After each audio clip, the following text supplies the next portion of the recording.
Hello friend, नमस्ते। My self Kapil Rajpreet, health and hygiene officer HGVP Ahmedabad. Cannula, आज हम we go के बारे में पढ़ेंगे। वीगो इंट्रावेनस कैन्यूला क्या है, क्यों लगाते हैं, क्या उपयोग है और क्या फ़ायदे हैं इसके। कैन्यूला क्यों लगाते हैं? चलो, कैन्यूला एक पतली ट्यूब है जिसे शरीर में नसों के जरिए इंजेक्ट किया जाता है ताकि ज़रूरी तरल पदार्थ को शरीर में डाला जा सके। इसे आमतौर पर इंट्रावेनस कैन्यूला, IV कैन्यूला कहा जाता है। कैन्यूला क्यों लगाते हैं? इंट्रावेनस यानी कि नसों के जरिए जब किसी लिक्विड को शरीर में डाला जाता है, जो ऐसे में शरीर जितना संभव हो सके उतनी अच्छे से दवाई या तरल को अपना लेता है। हालांकि दवाई या तरल दिए जाने के अन्य तरीके भी हैं, जैसे ओरली मुंह से, इंट्रामस्कुलर जैसे IM इंजेक्शन या फिर सबलिंगुअल जीभ के नीचे रखना, लेकिन इन सबसे तेज और सटीक तरीका इंट्रावेनस यानी IV है। कैन्यूला का उपयोग कैसे करते हैं?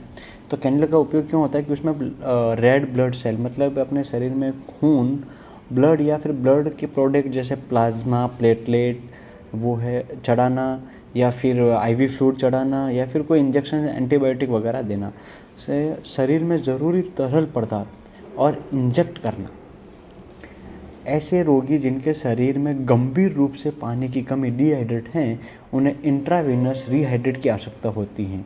इसके अलावा इलेक्ट्रोलाइट्स असंतुलन जैसे सोडियम या पोटेशियम में असंतुलन को भी ठीक किया जा सकता है इंजेक्शन देके, जो IV से ही रिकवर जल्दी होते हैं।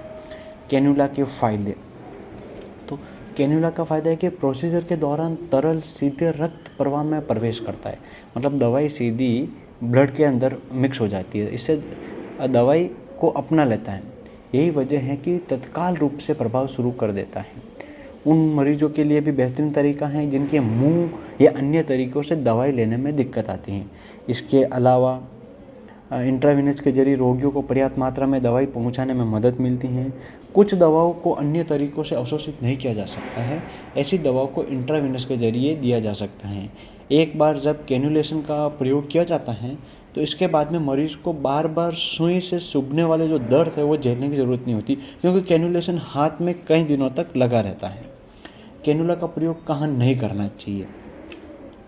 कैन्यूला का प्रयोग जहाँ सूजन और संक्रमण वाले स्थान पर, फिस्टुला वाले हाथ की नसों में, जहाँ पर फ्रैक्चर हो, वहाँ पे नहीं करना चाहिए। कभी कभी कैन्यूला को तुरंत उपयोग नहीं किया जाता है, लेकिन इसे सम्मिलित किया जाना चाहिए, क्योंकि बाद में यानी गंभीर बीमारियों से ग्रस्त रोगियों के लिए ज़रूरी हो सकता है। कैन्यूला के प्रकार, कैन्यूला गेज में अलग अलग होते हैं। ये गेज का मतलब है इनमें लगने वाली नली की मोटाई। अलग अलग कामों के अनुसार अलग अलग गेज वाली कैन्यूला का इस्तेमाल किया जाता है। कम गेज वाली कैन्यूला की नली मोटी होगी। जैसे जैसे गेज नंबर बढ़ता जाएगा वैसे वैसे उनकी नली पतली होगी। मान लीजिए नारंगी रंग वाली कैन्यूला है, वो सबसे बड़ी 14 नंबर है। इसका उपयोग ऑपरेशन थिएटर में या फिर आपातकालीन स्थिति जैसे खून चढ़ाना, ब्लड प्रोडक्ट या फिर इंट्रावेनस फ्लूइड देते समय किया जाता है। ग्रे रंग वाली कैन्यूला 16 गेज नंबर, इसका भी उपयोग ऑपरेशन थिएटर या फिर आपातकालीन स्थिति जैसे खून चढ़ाना, ब्लड प्रोडक्ट या फिर इंट्रावेनस फ्लूइड देते समय किया जाता है। हरे रंग वाली कैन्यूला 18 नंबर, इसका उपयोग उन रोगियों में किया जाता है जिन्हें खून का चढ़ाना या पोषण तत्वों की आपूर्ति या बड़ी मात्रा में इंट्रावेनस लिक्विड देने की आवश्यकता होती है। फिर गुलाबी रंग वाली कैन्यूला 20 नंबर है, इसका उपयोग उन रोगियों में किया जाता है जिन्हें खून चढ़ाना, पोषण तत्व आपूर्ति और बड़ी मात्रा में इंट्रावेनस लिक्विड देने की आवश्यकता होती है। नीले रंग वाली कैन्यूला 22 गेज नंबर, इसका उपयोग छोटी नसों में किया जाता है। इसका उपयोग बच्चों में दवाओं तथा तरल पदार्थों को पहुंचाने के लिए किया जा सकता है। पीले रंग वाली कैन्यूला गेज नंबर 24, इसका उपयोग बच्चों में दवाओं तथा तरल पदार्थों को पहुंचाने के लिए किया जाता है। बैंगनी रंग वाली कैन्यूला 26 गेज नंबर, इसका उपयोग नवजात शिशु में दवाओं और तरल पदार्थों को पहुंचाने के लिए किया जाता है। तो टोटल कैन्यूला होती है 14 से लगा के 26 के बीच में। 14 वाली कैन्यूला सबसे बड़ी और 26 वाली कैन्यूला सबसे छोटी होती है। कैन्यूला लगाने से पहले की तैयारी, कैन्यूला लगाने से पहले हमें निम्नलिखित बातों को ध्यान में रखना चाहिए कि कैन्यूलेशन प्रक्रिया से पहले मरीज को इसके बारे में पूरी जानकारी देनी चाहिए और यह भी बताना चाहिए कि कैन्यूलेशन की ज़रूरत क्यों है। कैनुलेशन प्रक्रिया से पहले मरीज की सहमति मिलनी चाहिए, रोगी को आरामदायक माहौल देना चाहिए, उसे पीठ के बल लेटने का कहना चाहिए। डॉक्टर या नर्स जो भी कैनुलेशन की प्रक्रिया करने जा रहे हैं उन्हें सबसे पहले अपने हाथ अच्छे से साफ करने चाहिए। इसके बाद जिस हाथ की नस में कैनुलेशन करना है वहाँ की सफाई अच्छे से करनी चाहिए। इस प्रक्रिया में आगे बढ़ने से पहले यह जांच की लेनी चाहिए, जैसे कैनुलेशन की प्रक्रिया की जाना है वहाँ किसी तरह का संक्रमण या कोई नुकसान या कोई अन्य प्रकार की समस्या तो नहीं है। कैनुलेशन के लिए आवश्यक चीज़ें, ड्रेसिंग ट्रे होती है, उसके अंदर सब सामान रखा जाता है, जैसे कि non sterile gloves, intravenous cannula, tourniquet, sanitiser, syringe needle, साधारण स्लाइन, एल्कोहल या cotton swab, Tegaderm, Canfix, spirit soap आदि, और एक अपने प्लास्टिक सीट। कैनुलेशन की प्रक्रिया को बातों में ध्यान रखना जरूरी है। कैनुलेशन की प्रक्रिया के लिए इन बातों का ध्यान रखना जरूरी है कि सुनिश्चित करें कि ट्यूनिकेट को ठीक से बांधा जाए। आमतौर पर इसे ऊपरी बाह पर लगाया जाना चाहिए।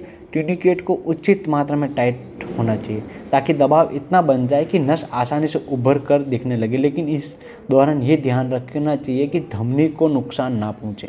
रोगी को मुट्ठी खोल और बंद करने का कहे।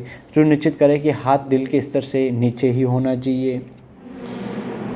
कैनुलेशन के लिए नस का चुनाव करते समय निम्नलिखित बातों का ध्यान रखना चाहिए कि क्या कैनुलेशन प्रक्रिया करने से हाथ की नस में क्या होना चाहिए और क्या नहीं होना चाहिए। देखो क्या होना चाहिए, इसमें नस पर्याप्त मात्रा में उभरी हुई होनी चाहिए, नस पर्याप्त रूप से नरम होनी चाहिए, नस आसानी से दिखाई देनी चाहिए, इसमें पर्याप्त रूप से बड़ी होनी चाहिए, नस सीधी होनी चाहिए, आसानी से छूने योग्य होनी चाहिए। और क्या नहीं होना चाहिए, गुत्थीदार या सख्त नहीं होनी चाहिए, नस पर कोई चोट न लगी हो, नस में सूजन नहीं होनी चाहिए, नस बहुत पतली नहीं होनी चाहिए, नस बहुत नाजुक नहीं होनी चाहिए, नस किसी उभरी हुई हड्डी के ऊपर नहीं होनी चाहिए, संक्रमण या फिर पिछली किसी चोट की जगह पर नस नहीं होनी चाहिए। कैनुलेशन से जुड़ी जटिलताएं, इसमें हेमोटोमा, कैनुलेशन इंजेक्ट करते समय नस को नुकसान होने के कारण खून जमा हो जाना, इसे हेमोटोमा कहते हैं। नस की जगह उत्प्रेक्षण में कैनुला में इंजेक्ट हो जाना, या फिर नस का अचानक से ब्लॉक हो जाना। हालांकि ऐसा तब होता है जब नसों में किसी बाहरी मटेरियल का सूक्ष्म टुकड़ा चला जाता है और नस पे सूजन आ जाना, ये इसकी जटिलता है। कैनुलेशन कैसे लगाते हैं, सबसे पहले हाथ को साफ करें, सैनिटाइजर या फिर हैंड वॉश करें, फिर आवश्यक उपकरणों को तैयार करें, फिर नॉन स्टेराइल ग्लव्स पहने, दस्ताने पहने। उसके बाद कैन्यूला को उसकी पैकिंग से बाहर निकालें और चेक करें कि सभी पार्ट्स मौजूद व सही है। उसके बाद में टूर्निकेट को उचित स्थान से बांध दें। यह एक तरह का बेल्ट है जिसे कुछ देर के लिए ब्लड सर्कुलेशन को रोकने के लिए लगाया जाता है। उसके बाद में उचित नस का चुनाव करें। जब ऐसी नस का चुनाव करें जो सीधी और उभरी हुई हो। एल्कोहल या फिर स्पिरिट से उस जगह को साफ करें और इसे सूखने दें। फिर त्वचा को दूसरे हाथ से हल्का सा खींचे, करीब 20 से 30 डिग्री से कैनुला को सुई को अंदर डालें। ध्यान रहे इस दौरान आपको पूरी सुई अंदर नहीं डालना है, बल्कि आधे से कम सुई को अंदर डालना है। फ्लैश बॉक्स में कुछ मात्रा में खून आ जाएगा, सुई को बहुत सावधानी पूर्वक अंदर डाल दें। ट्यूनिकेट को खोल दें।